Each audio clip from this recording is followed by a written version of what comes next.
तर मी ना आता बनवते टिफिनसाठी फ्लावर बनवते. तर सगळ्यात पहिलं कढईमध्ये तेल गरम करून घ्यायचं आणि जिरे, मोहरी, कढीपत्ता आणि उभा बारीक असा कट केलता कांदा. तर तो कांदा छान लालसर असा भाजून घ्यायचा. नंतर एक 3-4 मिरच्या आणि छोटे 2 टोमॅटो होते. तर ते टोमॅटो सगळं व्यवस्थित मिक्स करून घ्यायचं. नंतर थोडंसं मी खोबऱ्याचं वाटण पण घातलं होतं.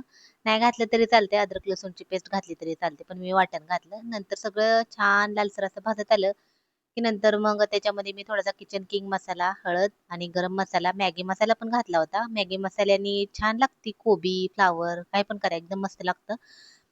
सगळं मिक्स करून घ्यायचं. तेल थोडंसं कमीच असतं, त्यामध्ये तेल जास्त नाही वापरत आम्ही. त्यामुळं फ्लावर घातला. फ्लावर घातल्यावर मग मीठ घालायचं. सगळं व्यवस्थित असं मिक्स करून घ्यायचं. पाण्याचा कसलाच वापर करायचा नाही. आपण झाकण ठेवलं ना तर त्याला ऑटोमॅटिक असं पाणी सुटतं आणि वाफेवर फ्लावर एकदम मस्त आणि एकदम छान लागतो. चला कसा झालाय फ्लावर नक्की सांगा. बाय.